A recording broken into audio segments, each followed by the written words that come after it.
Bonjour, bonjour précieux Saint-Esprit. Bonjour Seigneur Jésus, bonjour Père. Bonjour à toi précieuse perle. Que le nom de l'Éternel soit sanctifié dans ta vie ce matin. Que le nouveau soleil qui va briller en cette journée réchauffe ton cœur et rappelle à ton souvenir les promesses de Dieu pour toi. Au nom de Jésus. Très chère perle, invitons le Saint-Esprit ensemble à prendre le contrôle de ce moment, à disposer nos cœurs à l'écoute de la parole, mais encore et surtout à sa compréhension. Que le Saint-Esprit vienne nous donner le réma ce matin. Que le Saint-Esprit vienne déposer sur nos cœurs ce qu'il a en réserve pour toi, pour moi, au nom de Jésus. Que l'atmosphère lui soit soumise au nom de Jésus. Et que tout ce qui ne glorifie pas son nom soit lié sur la terre et dans les cieux et mis hors d'état de nuire. Au nom puissant de Jésus. Amen.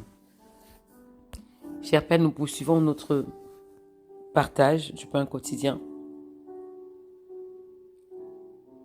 Et ce matin, ce samedi matin, nous sommes dans Job, au chapitre 29. Et je suis toujours dans la version Louis II. Je lis la parole au nom de Jésus.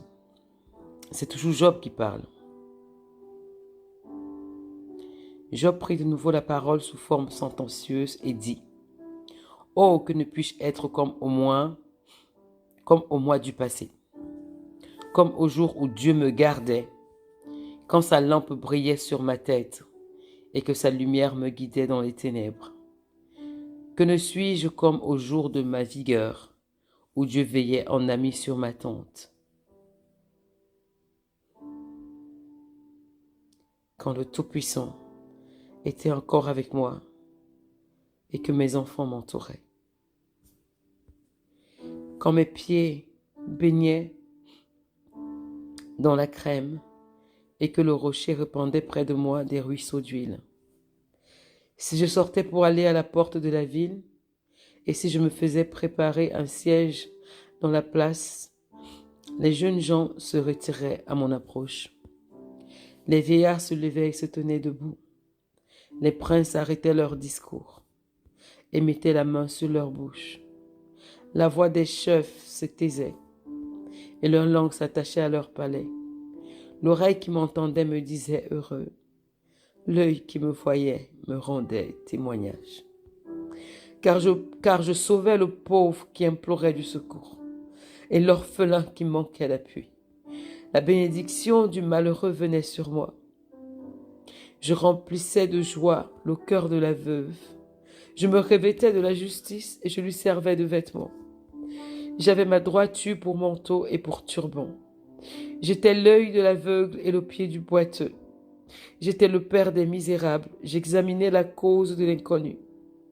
Je brisais la mâchoire de l'injuste et j'arrachais de ses dents la proie. Alors je disais, je mourrai dans mon nid. Mes jours seront abondants comme le sable. L'eau pénétrera dans mes racines. La rosée passera la nuit sur mes branches. Ma gloire reverdira sans cesse. Et mon arc rajeunira dans ma main. On m'écoutait et l'on restait dans l'attente. On gardait le silence devant mes conseils. Après mes discours, nul ne répliquait. Et ma parole était pour tous une bienfaisante rosée. Ils comptaient sur moi comme sur la pluie. Ils ouvraient la bouche comme pour une pluie du printemps. Je leur souriais quand ils perdaient courage, et l'on ne pouvait chasser la sérénité de mon front. J'aimais à aller vers eux, et je m'asseyais à leur tête. J'étais comme un roi au milieu d'une troupe, comme un consolateur auprès des affligés. Ah, Seigneur! Voilà ce qui était Job avant que les tribulations ne s'abattent sur lui. Voilà, voilà qui était Job avant d'être meurtri jusque dans sa chair. Voilà qui était Job avant de devenir le misérable qu'il est aujourd'hui. Blâmé par tous, rejeté par tous, moqué de tous, méprisé de tous, jugé par tous, condamné par tous. Celui-là même qui jadis pratiquait la justice, qui avait pour manteau, n'est-ce pas, la justice de Dieu, qui veillait sur la veuve et l'orphelin, qui donnait de sa subsistance à ceux qui avaient faim,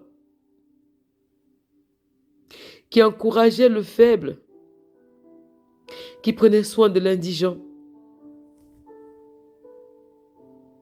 qui pratiquait toutes ces merveilleuses œuvres que le Père aime à nous voir pratiquer. Voilà qui était Job. Il s'attelait, n'est-ce pas, à pratiquer la justice. Il s'attelait à marcher dans les voies de l'Éternel. Il était un sujet d'étonnement pour beaucoup. À son passage, les chars des princes s'arrêtaient et les gens étaient étonnés de voir à quel point Job pouvait refléter la gloire de Dieu. À travers l'attitude qu'il avait, le comportement, les actions qu'il posait. Job était honoré des hommes, honoré de Dieu et respecté de tous. À partir du moment où Job a tout perdu, il est devenu la risée de tous. Job rappelle ici ce passé glorieux qu'il avait quand Dieu veillait encore sur ses pas, quand le Seigneur le conduisait encore, quand la lampe de l'Éternel brillait encore dans sa maison, quand le regard de l'Éternel lui était encore favorable, quand le Saint-Esprit était encore son intime et qu'il mettait ses paroles dans sa bouche. La vie de Job était comme le soleil en son plein midi, resplendissante, éblouissant, brillant. Il était rempli d'intelligence et de sagesse. Personne n'osait parler après Job. Personne ne prenait la parole, non pas parce qu'ils avaient peur, mais parce que ses paroles étaient tellement pleines de sagesse que personne ne savait plus parler après lui. Il était de bons conseils.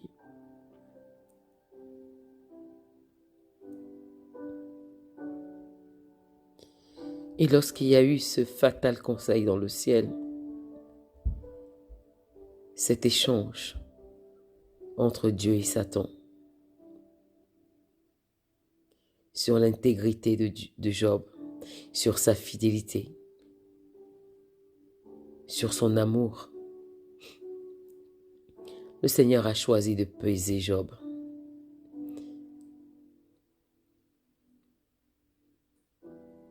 Parce que l'ennemi de nos âmes a voulu faire passer Job comme quelqu'un d'intéressé. Quelqu'un qui suivait Dieu par intérêt. Quelqu'un qui obéissait au Seigneur parce que notre Père l'avait béni, son Père l'avait béni. Quelqu'un qui n'avait aucun autre intérêt que son propre intérêt. Et qui craignait Dieu simplement parce que s'il arrêtait de le craindre, Dieu arrêterait de le bénir. Alors, ce merveilleux Père a choisi de mettre son Fils dans la balance.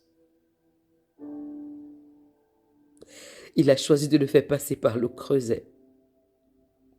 Il a choisi de le faire passer par le feu, afin d'éprouver sa foi, afin d'éprouver son amour pour lui. Même si j'ai envie de dire qu'il savait à quel point Job l'aimait. Mais il a choisi de l'éprouver. Juste pour que l'ennemi de ton âme et de mon âme à moi voit et comprenne que lui, Dieu, ne se trompe pas.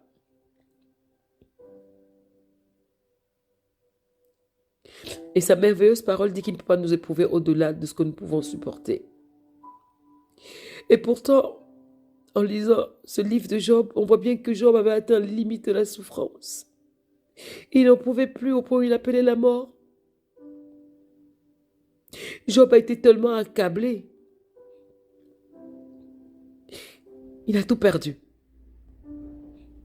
Ses biens, ses richesses, tout, son honneur, sa dignité, ses enfants, sa santé mentale, émotionnelle, physique, sa quiétude, son bien-être, sa paix, tout lui a été enlevé. Même le respect et l'autorité qu'il avait, tout lui a été enlevé. Job a été réduit à rien.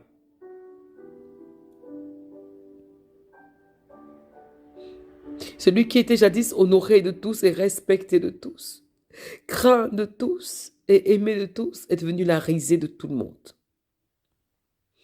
Il est devenu le méprisé, le rejeté, l'impur. Les gens l'ont cru maudit de Dieu. Les gens ont cru qu'il était sous une condamnation. Les gens ont cru que les tribulations de Job, c'est parce que Job avait péché. Les gens ont cru que c'est parce que Job s'était éloigné de la voie du Seigneur. Il a été jugé, critiqué, vilipendé, calomnié. Et Job était devenu la risée de tous.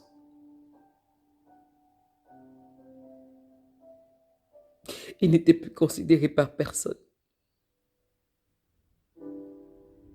Même pas par sa propre femme.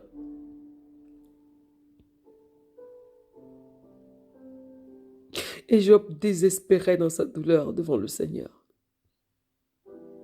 Il était face au silence de Dieu et il ne comprenait pas ce silence. D'un père qui jadis lui parlait face à face, lui répondait dès qu'il appelait. Job était troublé et perdu. Et pourtant dans l'affliction de Job, dans son trouble, dans sa douleur, il a toujours pourtant reconnu que Dieu restait Dieu, qu'il était souverain et qu'il était juste.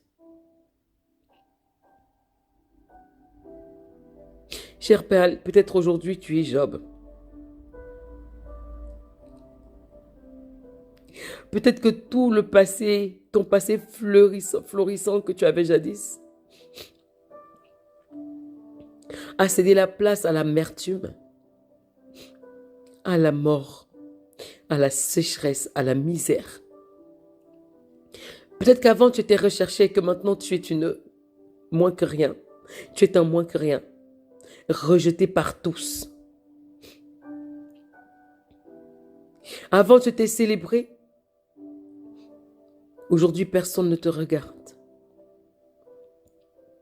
Avant, ta voix était entendue. Aujourd'hui, personne n'écoute quand tu parles. Ta voix n'a plus aucune valeur, aucune portée, aucune puissance. Avant, on dressait ta couche avant que tu te couches. Aujourd'hui, tu n'as même plus une couche sur laquelle te coucher.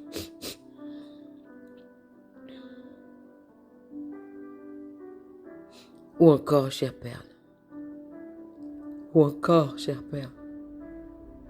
Avant, tu faisais de l'Éternel tes délices. Et aujourd'hui, tu as abandonné la voie de ton Père. Avant, c'était d'abord lui le premier dans ta vie. Aujourd'hui, il passe avant toutes tes autres... Et aujourd'hui, il passe après toutes tes autres préoccupations. Avant, lorsque tu avais un problème, un souci, le premier que tu appelais, c'était Adonai. Aujourd'hui, tu appelles tes frères, tes sœurs, ton amant, ton petit copain. Mais lui, tu l'ignores. Avant, tu ne pouvais pas passer une journée sans parler avec lui. Constamment, tu avais besoin de sa présence. Aujourd'hui, la seule présence, le seul endroit où tu te sens bien, c'est en boîte de nuit.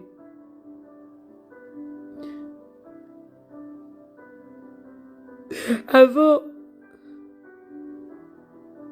tu ne pouvais pas ne pas prendre soin de la veuve et de l'orphelin. L'œuvre de Dieu était ta seule passion. Soutenir les ministères était ta respiration.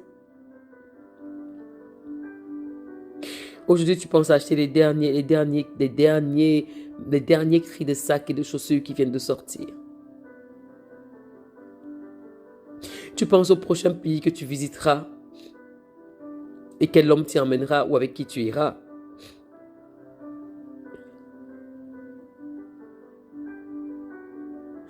Ou encore à quel amant tu offriras un billet d'avion pour venir te retrouver.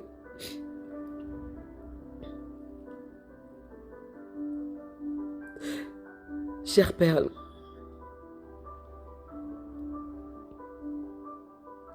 pour toi qui es Job,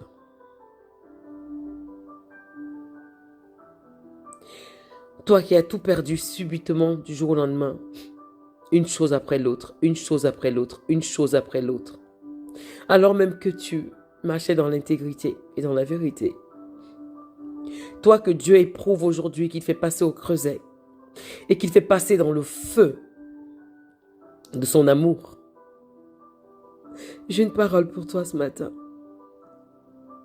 La gloire de la deuxième maison est plus grande que celle de la première.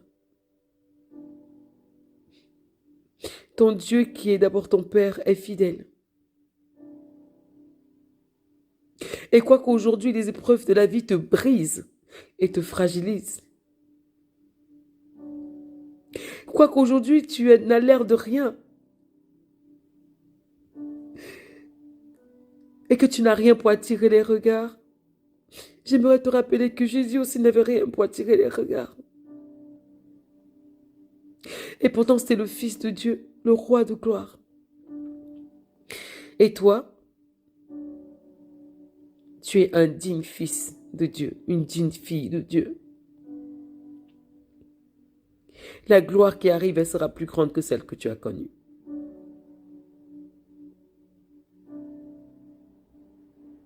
Et tu seras à nouveau un sujet d'étonnement, mais plus qu'avant. Parce que le Seigneur t'aura fait passer par le feu. Il t'aura éprouvé comme on éprouve l'or. Il t'aura taillé comme on taille les reins. Et il t'aura trouvé juste. Parce qu'il t'aura fait passer par le creuset. Pour te donner une forme. Ta forme initiale. Et te rendre inébranlable face aux épreuves. Pour qu'aux prochaines vagues,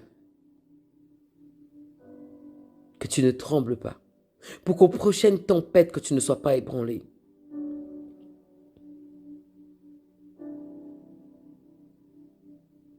Il fait de toi un mur d'airain. Alors garde courage et ne désespère pas. Quant à toi qui as abandonné la voie de ton Père pour suivre les désirs de ton cœur, pour suivre les penchants de ton cœur. Quant à toi qui dis, il est miséricordieux, mais je reviendrai après, il fait grâce. Quant à toi qui te plaît à dire que là où le péché abonde, la grâce surabonde. Oh, je parle à ton cœur, prends garde. Prends garde. Prends garde. Et reviens à ton Père de tout ton cœur. Qui sait? Demain ne t'appartient pas. Demain ne m'appartient pas. Qui sait quel est le nombre de tes jours sur la terre des hommes? Qui sait si pendant que tu seras en boîte de nuit, ce ne sera pas ton jour de l'enlèvement? Qui sait si pendant que tu seras dans ce lit en train de coucher avec cet homme marié, ce ne sera pas ton jour de l'enlèvement. Qui sait si pendant que tu seras assis ce cheveu féticheur, ce ne sera pas ton jour de l'enlèvement.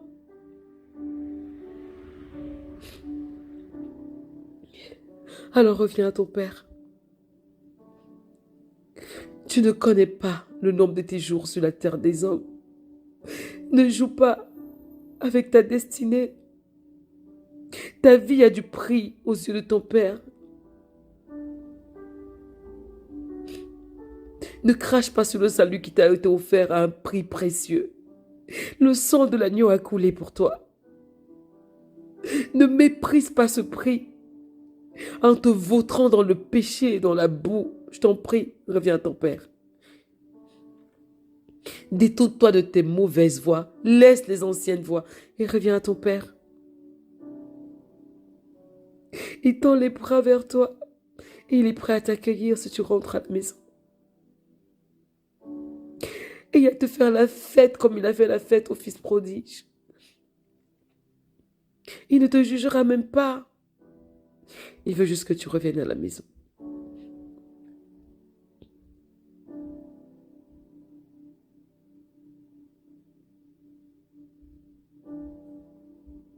Père, cher Père, je vais vous laisser sur ceci. Je vous invite chacune à méditer sur ce chapitre 29. Que Dieu vous bénisse, qu'il bénisse votre samedi et que seuls les projets qu'il a préparés par avance pour cette journée s'accomplissent et nul autre au nom de Jésus. Seigneur, souviens-toi d'Israël en ton temps que le voile soit ôté. Je vous laisse, chère perle. Que ce week-end soit ce que vous aurez choisi d'en faire. Ce week-end sera ce que vous aurez choisi d'en faire. Je vous laisse entre les mains de votre Père, qui est aussi le mien. À demain.